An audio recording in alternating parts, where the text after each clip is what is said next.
ඔන්න ඉතින් පරමිත් පූර්ණිලාගේ මුළු පවුලම ඝාතනය කරලා මිනි ටික වලදාන්න යන හොඳම කොටස තමයි අද අරන් ඇවිල්ලා තියෙන්නේ. බල්ජිත් පූර්ණිව ඉවරයක් කරන්න හදනකොටම පර්ණිත් ඒක වළක්වලා පූර්වි ළඟට ඇවිත් කියනවා තමුන් මැරෙන්න ඕනේ තමුන්ගේ පවුලේ හැමෝම විඳවලා මැරෙනව ඇස් දෙකෙන් දැක්කට පස්සේ කියලා. මේ අතරවාරයේ වේදනාවෙන් ඉන්න සමාජී අනන්තට ළඟට එන්න කියලා අවුරුදු ගාණක් තිස්සේ හංගන් හිටපු රහසක් අනන්තට කියනවා. සමාජී අනන්තට කියනවා මං කියන දේ හොඳින් අහගන්න. නාග කන්‍යාවි ඔයා නෙවෙයි. පූර්වි තමයි නාග කන්‍යාවි. පූර්වි ඉපදුනේ විශේෂ අරමුණක් වෙනුවෙන්. පූර්විව ආරක්ෂා කරන්න ඕන නිසායි අනන්ත කියන නම අපි ඔයාට දැම්මේ. පුතේ මගේ හුස්ම නවතින්න තව පොඩි වෙලාවයි තියෙන්නේ. මොන දේ වුණත් ඔයා පූර්විව ආරක්ෂා කරන්න ඕනි කියලා සමාජී අනන්තට කියනවා. සමාජිකේ අනන්තගේ කසුකුසුව දකින පර්ණිත් එතන්ට ඇවිත් ආවේගයෙන් කෑ ගහනවා. මෙතන මොකක්ද වෙන්නේ කියපන් කියලා. උඹලගේ නාඩගම නවත්තපන්. උඹලා ගොඩක් රඟපෑවා. අනන්ත උඹ නිලි රචනක් කියලා පරිණීත් බෙරිහන් දෙනවා. එතකොට පොලිසිය එතනින් පිට වෙලා යනවා. අවසානයේදී අනන්තා නැගිටලා කියනවා ඔව් මං තමයි නාග කන්‍යාවිය. මගේ ළඟ නාගමාණික්කය තියෙනවා. මගේ පවුලේ අයට යන්න දීපන්. මගේ පවුලේ අයට අතක් හරි තිබ්බොත් මං නාගමාණික්කය උඹලට දෙන්නේ නැහැ කියලා. පරිණීත් අනන්තගේ බෙල්ලෙන් අල්ලලා තල්ලු කරනවා නාගමාණික්කය දීපන් කියලා. අනන්ත බිමට ඇදගෙන වැටෙනවා. පූර්වි කෑ ගහනවා අනන්ත දිහා බලාගෙන. බිමට වැටුණ අනන්ත ළඟට ඇවිත් පරිණීත් කියනවා නාගයින්ගේ ලොකුම දුර්වලකම පිට කොන්දට තදබල ලෙස හානි වුණාම නාගයෝ මැරෙනවා කියලා පරිණීත් පිහියෙන් අනන්තට අනින්න හදනකොටම නොහිතපු විදිහට මැද්දට ඇවිත් පූර්වි අනන්තව කවර් කරගන්නවා. පරිණීත්ගේ පිහිපහර පූර්විගේ පිටකොන්ද පසාරු කරගෙන ලේ විදින්න පටන් ගන්නවා. පූර්විව ඇග උඩින් අනන්ත අයින් කරලා දානවා. කවුරුත් ඉන්න තැන්වලින් අයින් වෙන්න එපා. හිටපු තැන්වලම ඉන්න කියලා පරිණීත් පූජකවරයාට නයි නලාව ගේන්න කියනවා. නලාව වාදනය කරනකොට නාග කන්‍යාව ඇත්ත ස්වරූපයට ඒ කියලා. අනන්ත පූර්වි දිහා බලන් හිතනවා මේකෙන් පූර්විගේ ඇත්ත ස්වරූපයේ එළියට ඇවිත් හැමෝටම දැනගන්න ඉඩ නොදී මට සිද්ධ වෙනවා නාග කන්‍යාව වගේ රඟපාන්න කියලා. ඊට පස්සේ අනන්ත නැගිටලා නලා සද්දට නටනකොට බිම වැටිලා ලේ පෙරාගෙන ඉන්න පූර්විගේත් හමේ පාට වෙනස් වෙලා පූර්විගේ ඇඟ නලාවේ සද්දෙට නැටවෙන්න පටන් ගන්නවා. මේ අතරවාරේ උත්තරා අම්මයි බර්නී එතනට ඇවිත් එළියේ ඉඳන් කතා කරන දර්ශනයක් අපිට පෙනෙනවා. උත්තරා අම්මා කියනවා ලොකු විනාශයක් සිද්ධ වෙන්න යන්නේ. මං දැන් ඇතුළට යන්න ඕනි කියලා. බර්නී උත්තරා අම්මට කියනවා මාත් ඔයත් එක්ක එන්නම් කියලා. උත්තරා අම්මා බර්නිට කියනවා ඔයා මෙතනට වෙලා ඉන්න කියලා. මම තනිවම ඇතුළට යන්නම් කියලා. ඔන්න ඉතින් අනන්ත නාග කන්‍යාව කියලා හිතාගෙන පූජකතුමා අනන්ත දිහා බලාගෙන නලාව වාදනය කරනවා. අනන්තත් නලා සද්දෙට බොරුවට නාග කන්‍යාව වගේ නටනවා.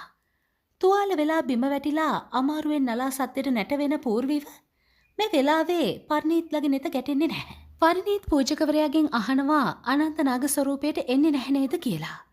එතකොට පූජකවරයා කියනවා අනන්ත අනිවාර්යයෙන්ම නලාවි සද්දේ දරාගන්න බැරි වුණාම නාග ස්වරූපයට ඇවිත් නාගමාණික්කය අපිට ලබා දෙන්නම සිද්ධ වෙනවා කියලා. ඔන්න ඉතින් එකපාරටම හැමෝම පුදුම කරමින් කළු පාට විශාල නාගයෙක් එතනට ඇවිත් මිනිස් ස්වරූපේ මවාගෙන පරිණීත් ළගෙන් අහනවා උඹලා දන්නවද නාග රචන කොහෙද ඉන්නේ කියලා. ඉතින් මේ විදිහට කළු පාට විශාල නාගයෙක් විදිහට වෙස්වලාගෙන ඇවිල්ලා තියෙන්නේ උත්තරා අම්මා කියලා පරිණීත්ලා දන්නේ නැහැ. එතකොට පූජකතුමා පරිණීත්ට කියනවා මේ නාග කන්‍යාවගේ පිටකොන්දට පිහියෙන් ඇනලා ඇයව මරන්න. මන් නලාව වාදනය කරන තාක් ඇයට බේරෙන්න බැහැ කියලා. එතකොටම උත්තරා අම්මා පූජකතුමාටයි බල්ජිත්තයි පහර දෙනවා. එතකොට පරිණීත් උත්තරා අම්මගේ පිටකොන්ද පසාරු වෙන්න පිහියෙන් අනිනවා. මේ වෙලාවේ උත්තරා අම්මා වේදනාවෙන් බිමට ඇදගෙන වැටෙනවා. ඊට පස්සේ පරිණීත් උත්තරා අම්මට ආයෙත් පිහියෙන් අනිනවා.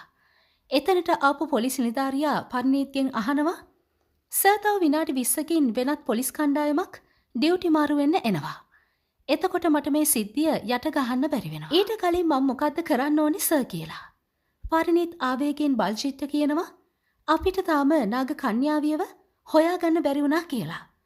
එතකොට බල්ජිත් කියනවා නාග කන්‍යාවියව අපිට පස්සේ හොයාගන්න පුළුවන්. සමාජී ජීවතුන් අතර හිටියොත් අපිට අපේ අරමුණ ඉටු කරගන්න බැරි වෙනවා.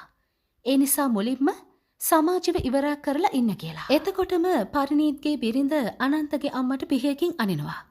රිතීෂ් අනන්තගේ මල්ලි රෝහන්ට පිහෙන් අනිනවා. සමාජයට පිහෙන් අනිනකොට අනන්ත තාත්තේ කියලා කෑ ගහනකොට රිතීෂ් පිහියත් අරගෙන අනන්ත ළඟට ඇවිල්ලා කියනවා උඹ මගේ ළමයාගේ අම්මා නිසා තාත්තගේ කීමට මං උඹව අකමැත්තෙන් උනත් කසාත බැන්දා. නාගමාණික්කය මට දීපන්. නැත්නම් මං උඹව මරනවා කියලා. අනන්ත හුස්ම යන්න කලින් පූර්විට කියනවා තාත්තා මට කිව්වා ඔයා තමයි නාගරචන කියලා. ඒක ඔයාට උපතින්ම උරුමන දෙයක්. තාත්තා මට කිව්වා ඔයාව බේරගන්න කියලා. ඒත් මට සමා වෙන්න. මට ඒක කරන්න බැරි වුණා කියලා අනන්ත අවසන් හුස්ම හෙලද්දී පූර්වි හඬා වැටෙනවා. එතකොටම පූර්වි දකිනවා උඩු මහලේ ඇවිදන් යන ආරමන්ව. පූර්වි අමාරුවෙන් පඩිපෙළ අල්ලගෙන උඩට නැගලා ඩ්‍රින්ක් එකක් ගන්න ගමන් ඉන්න ආරමන් ඉස්සරහා බිමට ඇදගෙන වැටෙනවා. තුවාල වෙලා ඉන්න පූර්විව දකින ආරමන් වයින් ග්ලාස් එකත් පැත්තකින් තියලා දුවල ඇවිත් පූර්විව අල්ලගෙන පූර්විට මොකද උනේ අහනවා. පූර්වි අඬමින් ආර්යමන්ට කියනවා සර් ඔයාගේ පවුලේ අය මගේ පවුලේ අයව මරනවා. එයාලා මගේ අම්මවයි තාත්තවයි මැරුවා. එයාලා මාවත් මරයි. කරුණා කරලා මාව බේරගන්න සර් කියලා. ආර්යමන්ට මුකුත් හිතාගන්න බැරුව පූර්ණිගෙන් අහනවා ඔයා මොකක්ද මේ කියන්නේ කියලා. පූර්ණි ආර්යමන්ව බැල්කනියට අඬ ගහන් ගිහින් අත දික් කරලා පෙන්නනවා අරගොල්ල තමයි සර් මගේ පවුලේ අයව මැරුවේ කියලා. සර් එයාලා මාවත් මරයි කියලා පූර්ණි කියද්දී ආර්යමන් කියනවා මගේ පවුලයට මොකක්ද මේ සිද්ධ වෙලා තියෙන්නේ. කාටවත් හානියක් කරන්න මං ඉඩ තියන්නේ නැහැ. විශේෂයෙන්ම මං ඔයාට මුකුත් වෙන්න දෙන්නේ නැහැ. මා විශ්වාස කරන්න කියලා ආර්යමන් පූර්විව තුරුල් කරගෙන ආර්යමන් පූර්විගෙන් එකපාරටම අහනවා ඔයාට මොකක්ද දැනුනේ?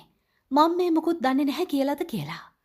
ඔන්න දැන් තමයි හේනකින්වත් නොසිතූ දෙයක් සිද්ධ වෙන්න යන්නේ. ආර්යමන් එකපාරටම පිහියෙන් පූර්ණිගේ පිට පසාරු වෙන්න කිහිප සැරයක් අනිනවා. වේදනාවෙන් ඉන්න පූර්ණිගේ මුහුණ අල්ලගෙන ආර්යමන් අහනවා මොකක්ද උනේ? මං හුඟක් දරුණු විදිහට ඔයාට පිහෙන් ඇන්නද? හුඟක් රිදෙනවද? ඒක තමයි කියන්නේ වැරදි මිනිස්සුන්ගෙන් වැරදි දේවල් බලාපොරොත්තු වෙන්න එපා කියලා. මං කිහිප සැරයක්ම දැක්කා ඔයාගේ ඇස් වලින් මං දිහා නිතරම ආදරෙන් බලන් ඉන්නවා. මං වගේ උසස් කෙනෙක් ඔයා වගේ නිකන් කෙනෙකුට ආදරය කරයි කියලා ඔයා කොහොමද හිතුවේ කියලා ආර්යමන් වේදනාවෙන් ඉන්න පූර්ණිට කියනවා. ඔන්න ඉතින් ඊට පස්සේ මහරෑ වැස්සේ පරිණීත්ගේ පවුලම කාර් එකේ නැගලා යන දර්ශනයක් අපිට පෙන්වනවා.